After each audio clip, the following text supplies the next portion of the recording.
Welcome back to the Lehocky Eagles postgame show. We are live from Ocean Casino in Atlantic City. Thanks for watching us on 6abc.com and the JAKIB Media YouTube channel. Jalen Hurts today accounted for 375 yards, 72 rushing on 15 carries. A little bit too much carrying the football 15 times, but 25 of 38 for 303, was sacked one time today. So the Eagles really systematically took control of this game at 23-14 because their defense pitched a shutout in the second half. It is time now for the Dry Tech 2-minute drill brought to us by Dry Tech. And it's this rapid-fire analysis from Mark Farzetta back with us from the gang here. So let me start with this one here, because the key to me, obviously, was the second-half defense and also the way they controlled the football. Are you guys on board for a lifetime contract for Jeff Stoutland? Because what he did today was he had one guy he wanted to focus on. Okay, don't let that guy loose, and that was Aaron Donald. We're good enough to handle everybody else. In fact, Van Valkenburg was the only guy that got sacked today. That guy puts together amazing game plans for his offensive linemen every week. I think the Eagles have made it very clear they would like to give him a lifetime contract because they keep renewing him every 4 years. And kudos to the Eagles organization for the way they treat their coaches and their players, because he doesn't want to go anywhere else. He's had other offers to go other places, even back to college to coach offensive lines and maybe become an assistant head coach. You know, we know, Mike, a lot of coaches, once they build up a certain amount of credibility, they like to pursue that next level, which is to become a head coach. Jeff Stoutland is secure in who he is. He is one of the best offensive line minds in the game today. He's secure in who he is, and he's well paid for it. He doesn't want to do anything else. They put the tag on him, a run coach also as well. But basically, his forte has been offensive line, and nobody does it better in the game today than Jeff Stoutland. That's why Howie Roseman, Jeffrey Lurie will do everything within their power to keep this man within his organization until he decides when he wants to retire. No, we know how much head coaches make. How much does a great offensive line coach like Jeff Stoutland make? People want to know. At least 3.5, 4 in his case. 3.5, 4, which is a lot of money for an offensive line coach. 400,000. No, million, man. What are you talking about? What are you talking about, 3 and 4? This is not 1982. He's really making $4 million as an offensive line coach? If you're identified as the best, you look at what head coaches are making nowadays. I never thought I would see head coaches making above $10 million a year. Did you? No. Okay. Now, so if you have the best offensive line coach in the game today, what do you want to do? You want to make sure he's happy, well paid, and never wants to leave your organization, correct? Yeah. Coordinators years ago, Mike, were making over 1.5. So what is he going to make? That's more than Seth Joyner made as a play. It's a lot. Man, Seth Joyner makes that kind of money right now. I never made that much money in 1 year. I can promise you that. Whatever it is with Jeff Stoutland, underpaid. Anybody you put really in, amazing. Anybody you put in there on the offensive line, he turns into a guy that protects the quarterback. Absolutely. Opeta was out there today. I know he's a veteran. I know he's been around a long time. Doesn't have all that many starts under his belt, and he goes out there and he holds his own. Aaron Donald wasn't even a factor. One of the great defensive tackles in the game ever had one pressure and one tackle today. It's just phenomenal to me. All right, let's continue it. Here's the question for the panel. Does Reggie Roby, his acquisition, is that enough now to solidify what they do back there? It all depends on how quickly they can get him and keep him in shape. I think that, the experience, the knowledge, that he brings to the table is a big deal. And I felt like it was a game changer going into the game, and it proved to be one in the second half of this football game. By the way, his name's Bradley. Yeah. No, Reggie was a punter. Yeah, Reggie Roby was a punter. It's Bradley Roby. My bad. So there's a lot of, D. Gunn had the pregame, quote of the day. He said, is Bradley Roby playing today? And, he got the text that said, yes, he's playing, limited.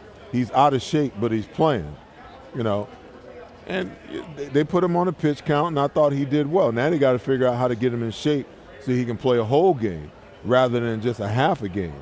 But, to your point about Jeff Stoutland, I know you asked another question. I just wanted to go back to that. Go ahead. I just wanted to go back to that for a second.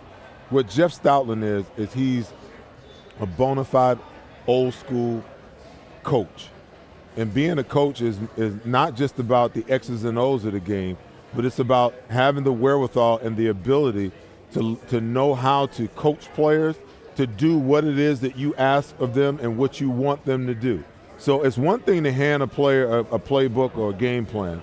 It's another thing, to teach it, and it's yet another thing to show them how you want it executed. Yeah. Because some coaches can't do that. They can just give you the game plan and tell you how they want it done. They can draw it up on a board, but they can't physically tell you when you're not getting something done, why you're not getting it done, what step you didn't make, or where you didn't place your hand, or how you didn't get your body placed the right way. Jeff Stoutland is a master at that, and that's one of the reasons why he can take a guy that's a 7th-round draft pick, never having played football in his life before, and 4 years later turn him into a $50, $60 million player and one of the best left tackles in all football. That's why he can take guys that have been cast off from other organizations as guys that can't play and can't get it done and turn them into guys that can be effective players, whether they're starters or backups. The Eagles have had some pretty notable offensive line coaches, right? The old school guy that was back in the day. Howard Mudd? Howard Mudd, yeah. Howard Mudd, who turned Kelsey really. Yeah. Because Kelsey was his Kelsey still refers to him as I guess you got to yeah. give some love to Juan Castillo back in the day before Certainly. they flipped him to defense, Yeah. right? Trey Thomas still sings his praises to this day. There you go. Everything Juan Castillo brought to the table, certainly. All right, that's. I want to get this in for Seth's viewpoint because Seth is a big Britton Covey fan, and so today, Seth, your man came through again. He had a 20-yard return and two punt returns today for 35 yards. We always look at that standard. D, what's a good punt return? Right? He's right now exceeding it, right? So yes, Seth, he is. Seth, sing your man's praises. I want to hear it. Hey, listen, we talked about forever, and people have outwardly spoke about, why is Britton Covey even on an NFL roster? The kid plays with his hair on fire. And, D Gunn is worried about him, getting hurt because of how he runs and how he doesn't protect himself. For a guy that's not supposed to be in this position, he's doing everything he can to maintain his position. And the special teams are getting better. The coverage teams are 10 times better than they were last year. And now all of a sudden these guys are starting to block for Britton Covey, and he's rewarding them, with a nice average on his punt returns. And my prediction before the season's over, he's going to bring one back to the house. And you're going to owe me. You're going to owe me. We have a $20 bet on this. Yeah, and I got 5-to-1 odds. 5-to-1 odds. 5-to-1 odds? Yes. No, I got 5. Oh, you have 5-to-1. No, I got 5-to-1 I had the odds.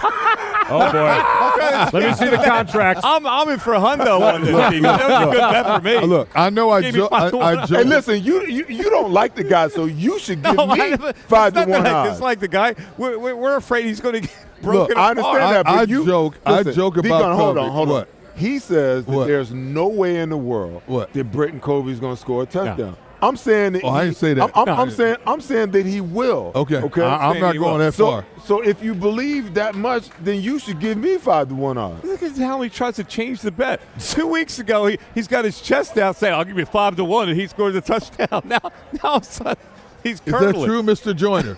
Yeah. If you ain't cheating, you ain't trying. Look, here's what I say about Covey.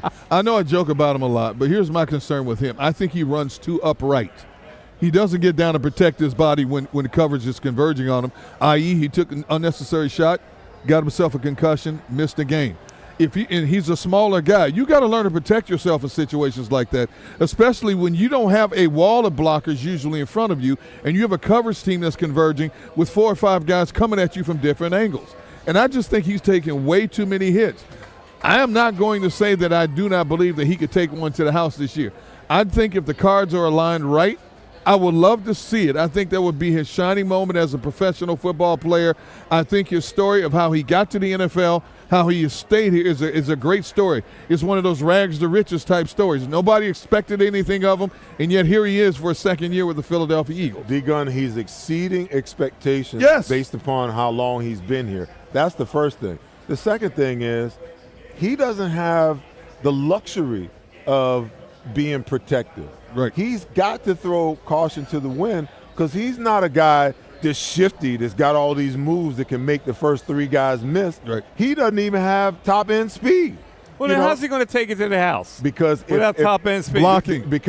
Because if guys block the way that they're supposed to block, every time that you've seen a punt return or a kick return, it's up to the punt returner to make one guy miss, and that's usually the punter.